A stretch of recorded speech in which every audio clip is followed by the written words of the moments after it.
ফেরিওয়ালাদের মতো এখন মাথার মধ্যে কেকের বক্স দিয়ে নিয়ে সেল করা শুরু করে দিয়েছে। বাংলাদেশের প্রধান খাবার কি? Homemade cake. বাংলাদেশের প্রধান আয়ের উৎস কি? কেকের ব্যবসা। আমরা কি না খেয়ে বাঁচতে পারবো না? কেক ছাড়া বাঁচা অসম্ভব।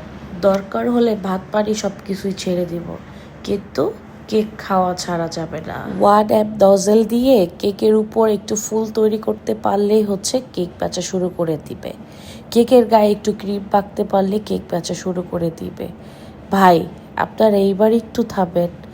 এখন আপনাদের এই রাস্তায় কেক ফেরিওয়ালাদের মতো দেখতে দেখতে বিরক্ত হয়ে এখন ম্যাক্সিমাম মানুষই বলতেছে কেক দেখলে বমি আসে। কেন ভাই? এই কাজটা কিন্তু আমরাই করে দিছি, আমাদের মতো কিছু হোম বেকাররাই কিন্তু করছি। কেক দেখতে কিন্তু অনেক সুন্দর। কেক আপনি যেমন করে সাজাবেন কেক কিন্তু তেমনই কিন্তু সুন্দরভাবে ফুটবে। কেক একটা মিষ্টি একটা খাবার, এটা খুবই মজাদার একটা খাবার, ডেজার্ট। এখন আমরা কিছু কিছু হোম বেকাররা এমন অবস্থা বানায় ফেলছি যে এগুলো দেখে এখন বমি আসতেছে। আমার সাথে তারা কারা কারা একমত আছেন তারা কমেন্ট করে জানাবেন। আমি কোনো ভুল কথা বলে থাকলে সেটাও কমেন্ট করে জানাবেন। Thank you.